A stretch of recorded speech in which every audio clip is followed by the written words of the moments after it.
We've been leasing this space for over 3 years now, 3.5 years, and we've decided that the amount of money that we're spending on rent could be a pretty healthy mortgage payment. So we started looking over a year ago for land to buy, to build our own building, and a building that's designed exactly for what we're doing. You know, the building we're in now, we're working around the existing design, and it's not as efficient as it could be. So we've got a design over at an engineering firm for the exact building we want, and we tried to buy 3 or 4 different pieces of land, and land developers outbid us on every bloody one that we were trying to get. But in the process of losing these other pieces of property, the Edmonton International Airport heard that we were looking for property, and they're doing a ton of development over there, so they approached us and said, hey, we've got this piece of land. It's an area that's going to be a bustling, high traffic area down the road in 3 or 4 years. And if you're interested, we'd like you to come over and locate over here. Jordan and Seth from Belair Industries. We're going to be building our own facility. We've been approached by EIA, Edmonton International Airport. They've got a piece of land here that's in a pretty prime location, a couple acres of land that we're going to be able to develop. Instead of working around a building that we're leasing right now and kind of working around what's already there and trying to make it work, we're going to build a building specifically suited for what we're doing. It's an exciting project for us. Down the road in a couple years, we're hoping to build a second building where we can grow our craft village basically and have more local producers in here with us. So right now it looks like a pile of mud with some puddles in it. You got to have some vision with this stuff, be able to picture in your head what we can build. This project here, we're really looking forward to. It's going to be a lot of neat features, a lot of neat stuff. It's going to be a great way to jump into the next stage of everybody's life, and it's going to be something really neat and exciting, especially to do it here at the EIA. I'm really looking forward to the next year and a half of throwing hammers at each other and making this dream become reality. We've got the land lined up. We've got the right builders lined up that know what they're doing. Now we just got to find some money, and away we go. Sometimes you never know when a new opportunity is going to walk in the door. So for instance, this week got approached by a fellow named Jordan Walsh. He works with an outfit called Danger Cats. We met with these guys, they seemed like good guys, and we got some potato vodka that they liked the taste of. We got some custom labels done up. Mike does all that in-house. I'm so lucky to have him to do that, otherwise that cost would just be exorbitant. I do have a background in IT. I was an IT guy for 15 years for an insurance brokerage here in Edmonton. So I did all kinds of things there with that IT department. I've got a little bit of hands-on when it comes to Adobe Illustrator, Photoshop, InDesign, and some of the other programs like that. We actually do a lot of custom label work for oil field companies and even for a wedding couple that's getting married, we can custom label their alcohol. We can take any of our products and take a client's logo, put it on our trapezoid-shaped label, and create a custom label for that particular company. We can put the mission statement on there, any wordings or special message they would like on it. We can put any kind of artwork on it. There are some legalities that we have to keep on the bottom of it, so you know, the percentage, the volume, that kind of thing, where it's made, who made it. So I look after all that. What I do is I talk with the client. The client will send me their logo files and give me their ideas. I put together a sample label, and then I send it back to them. They'll proof it or ask me to do some changes. We make those changes. It goes back and forth a couple times until it's just right for the client, and then we send it off to the printer, and 2 days later we have custom labels ready for them. Yeah, we even got some of the Danger Cats staff to come out to the distillery and participate in the bottling part of it and go with us over to see where we deliver it, to connect logistics, and they're gonna do a bunch of marketing on their end and see if they can find people that are interested in maybe picking up something it's a little bit different than what you see out there. It's still in our drilling rig bottle, and a lot of their clientele is rig type of guys, so I think it's gonna sell pretty good. We got a bottle of the Danger Cats vodka, finish that, get it off to the warehouse. What else we got? Registered. Oh, register the product. Oh, geez, look who walks in. How the hell are you? I hear you. Good to see you, Hack. How you doing, Mike? Good to see you, bud. Yeah, you know, we made that vodka we were talking about, and Bailey's been bottling it for the last day and a half, trying to get it ready in time to get it over to the warehouse. Oh, yeah. You want to try bottling some yourself? Yeah, absolutely. That'd be cool. What's this? Come around here. Look at this. Grab some rubber gloves. So these bottles are pre-sanitized. We've re-sanitized them with alcohol because nothing cleans better than alcohol. This little machine's going to put exactly 750 milliliters in those bottles. All you gotta do is hit that green button right there. Add this to my resume now. Absolutely. This is your vodka right here. Absolutely, yeah. We only made 1,200 liters of it. So grab a bottle, throw a cap on her there. There, that'll work. Yeah.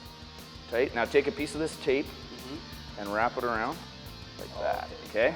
And now we're gonna dip that in wax and make it look like there's oil dripping off the top of the thing. So here's our super high-tech crock pot we got here.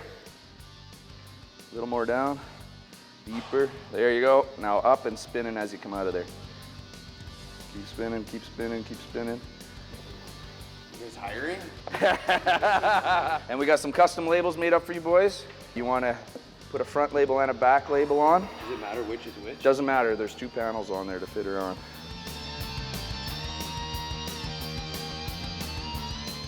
Never done anything like this before, eh? No, I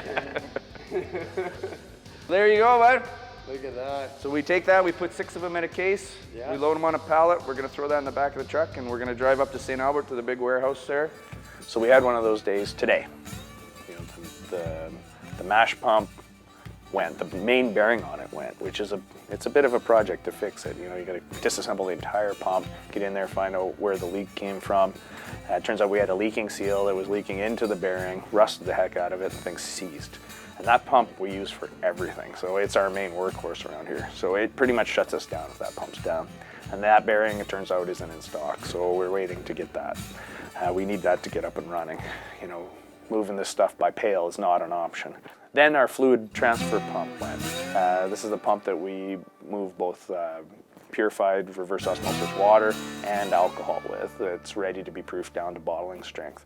So we're trying to get this alcohol from 96.5% alcohol, like it comes off our still, down to 40%, like you're gonna put into a bottle and sell, and we can't do any of that now either.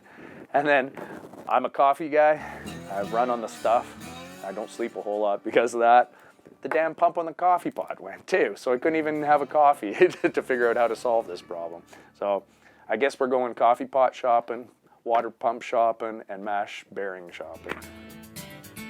A lot of people don't realize that the Boston Pizza franchises are independently owned. You know, it's a little different than some of the other big chain restaurants that are out there. So each restaurant is owned by a local person. So the one in Leduc here, the fellow that runs it, Ken, has been a great supporter of ours from day one. You know, we're not located very far from them. They took a chance on stocking local spirits before anybody else in the whole area did. And they've got a computer program that tracks their bar sales. And our garlic vodka made up 18% of their bar sales as soon as they introduced it. And then when we added some support material, you know, the little table talkers and posters and things like that, it jumped up to over 30% of their bar sales. That's a big deal. So now Ken has gone and told a bunch of the other Boston Pizza owners what success they've had with our spirits. You know, they carry our gin now too, they carry our Double Double, they're carrying our Brum now.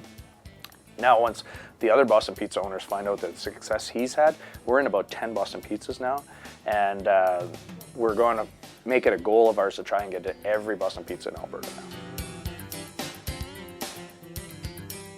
Leave it to me to interrupt your lunch, eh, Ken? It's part of your business. Good to see you.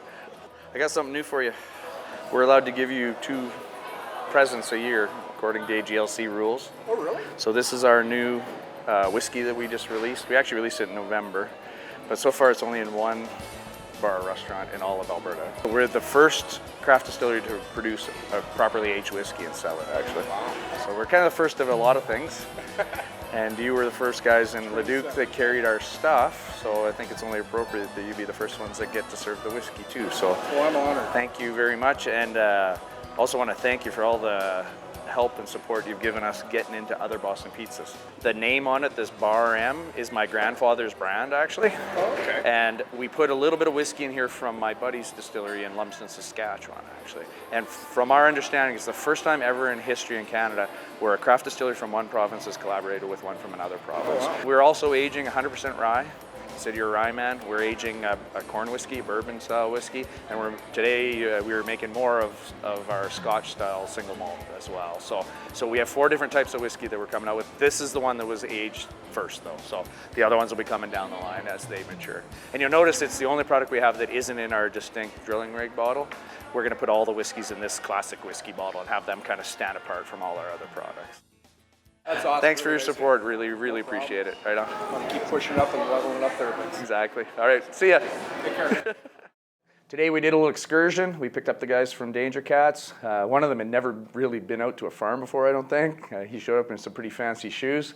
Went out to my friend Corey Jesperson's potato farm north of Spruce Grove.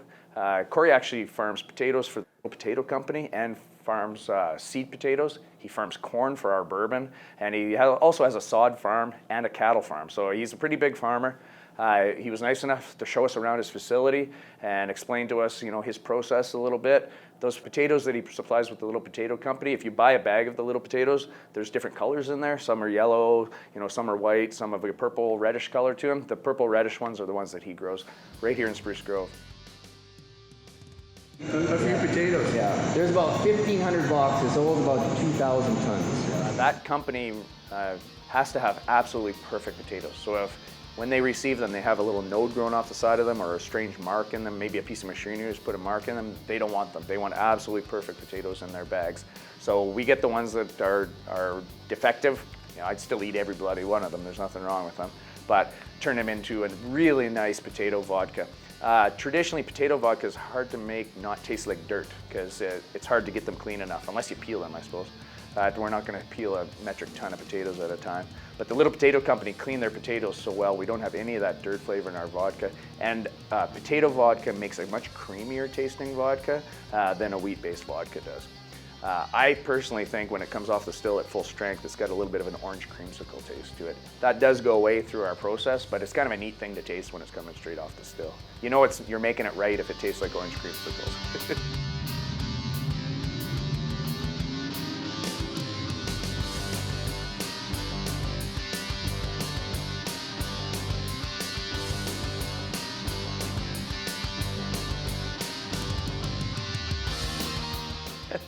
Well, we thought it might be a good idea to sneak up on the guy from Danger Cats and start a little bit of a potato war today out at the farm. My buddy Corey, I know he used to do that with his staff every once in a while just to keep the mood light. He did have a mishap one time. I'm pretty sure he broke one of his employees' noses throwing too big of a potato at him. But I know Hack wasn't expecting it at all. But he retaliated pretty quick. He held his own. The only thing that didn't get caught was the cameraman caught a few in the back of the leg too. No, it was the same thing. We had a couple of kids were working for us, and they were fooling around at the end of the shed. Yeah. And so I just grabbed the potato and just grenade launched it, and whack, hit him right in the corner of the face. He did not even see it coming.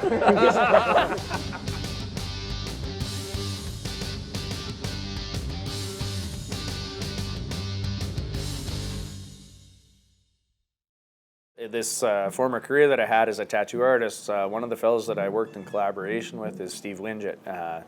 This was back in our Edson days, and he used to drive out. He's married to a lady from Edson, so there's a connection there again. And he ended up starting his own studio, Kamikaze Inc. in the city. Comes to me once in a while and asks for business advice and mentorship once in a while. I ask him for some the other way every once in a while too, so it's a good relationship that way. Pretty proud of what he's accomplished. We've been talking about what a struggle it is for small businesses to get the word out about themselves all over the place, and it doesn't matter if it's a vodka making business or a tattoo studio or your gym. It takes time to get the ball rolling with it for sure. Yeah. A lot of work. A lot of people that have never owned their own business don't understand. Yeah, it's all social media now. Well, and it's also not just what the hours on the door say, right? Yeah. We go back how long now? God, man, at least 11 years, at least. I think we met right around where I was tattooing for about 6 months. Yeah. Almost back before things got a little bit Versace in the tattoo. Right? It's just become... It got really popular.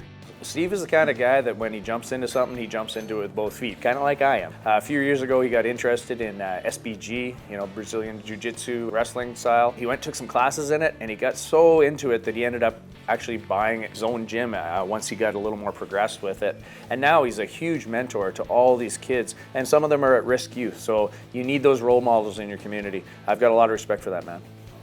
Saturday, I had like a 3-4 hour tattoo, and I had to take Robaxis that thing. Yeah. And you're in good shape, man. Yeah. You weren't in this kind of shape back when we met. No, you were a different guy back then. Yeah, at one point it was 285 pounds. No kidding. So, Wow. right, and maybe add another 10 pounds worth of hair. Yeah, absolutely. I mean, the hair was down to the shoulders, the beard was pretty big. Yeah, and you're in really good shape now because of your other business that you've started up now. Yeah, I train 6 days a week. I teach 11 classes a week. So that it's called Straight Blast Gym. Straight SBG. SBG. Yeah. And where's your? I haven't been to it actually. Where is it located now? It's 117th and 82nd Street. So 82nd. not too far from the football stadium. Oh yeah, absolutely, real it's close there. Been able to reach out to some high-risk teens, and I feel like it's what I was meant to do. Absolutely. Yeah. We all need role models. I still do. Yeah, and Yeah. I mean, I've been called a lot of things in my life. Being called coach is probably, coach and dad is probably the most endearing thing I've Yes, ever been called. I agree completely. Yeah, You know, for sure. so it's like everybody's attached to that title, a tattoo artist. I've got a different. No. Yeah. Wait till you get called granddad. Yeah. Papa. I love getting called that. Yeah. Well, I'm not quite that. Oh, you'll get there. You got the gray hair already. Thought it was really important to touch on the other aspect of alcohol.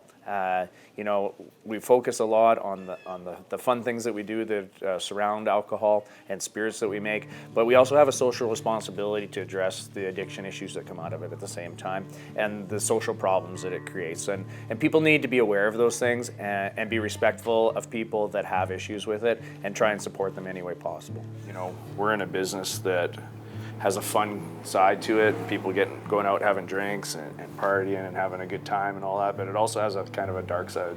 And I personally feel the real social responsibility to address that too in the show that we're making here. So I couldn't have thought of a better person to talk to about it, because I know that you are pretty open about your past and the strides you've made and your continued mentoring that you do now, which is really cool in my opinion. Yeah. Yeah, I mean, I've been a member of Alcoholics Anonymous for 17 plus years, and I was, you know, in active addiction from at least 11 years old, right? Wow. Alcoholism grabbed its grip very, very quickly, and it led into, you know, hard drugs that generally kill most people, right? And I feel fortunate to have literally escape the gates of hell, and if I can be some sort of lighthouse to help other people with the same, you know, who are dealing with the same shit, I mean, I feel that it's my obligation to be that, right? When somebody reaches out for help, that the hand of an AA or the hand of Cocaine Anonymous is reaching out back to them. Absolutely. In our society, you know, there's a lot of social pressures, you know. When you go over to their house, the first thing they're always going to do is offer you a drink. Yeah. And if you don't feel like having a drink, say, yeah, no. They say, oh, well, what's wrong with you? You too good to have a drink with me? That kind of attitude a little bit. And there's not a lot of respect there for somebody that's trying to avoid a substance, whether it's alcohol or something else. It's been my experience that explaining the phenomenon of addiction is like trying to explain color to a blind person. Like, I have a disease, right? It's a disease no different than like cancer or diabetes. You know what I mean? If left untreated, it can be fatal. You know, it's brought me to homelessness, right? It's brought me to hard addiction. It's brought me to the doorstep of death with a cocaine-induced, drug-induced stroke. Yeah. You know, it's just the makeup of my genetics. It's not, you know what I mean? Like people who can drink socially and then let it go, you know, my hat's off to them. Yeah, so that's me, right? And it's hard to relate to it, but I respect it at the same time. You know, you and I have been friends for a long bloody time. Yeah. When you walk in my house, I would never offer you a drink out of that respect. So that's something I think people need to learn about that and respect where other people are at when it comes to alcohol and other substances. For us, you know, specifically alcohol, because I feel that social responsibility for sure. You know, you don't have to have a drink. Yeah. It's all right not to. Yeah. It might be confusing to some people why I want to have a guy like Steve on our show, but I think it's important to show these success stories where people that have had problems, addiction problems in the past, you know, alcohol being part of it, are able to overcome those addictions with the help of things like the 12-step program. You know, this is a guy that was down on his luck, down to nothing. You know, I think he was actually diagnosed as dead at one point and brought back to life from an OD. And now the man has a beautiful wife, fantastic kids, his own home, 2 of his own businesses. So if you're a person that's going through any kind of troubles like that, there's a role model for you to follow. There is a light at the end of the tunnel always. All right, boys, I hope you guys, the moonshiners, are watching this, because we're gonna blow something up bigger than you ever have. Watch this camper go.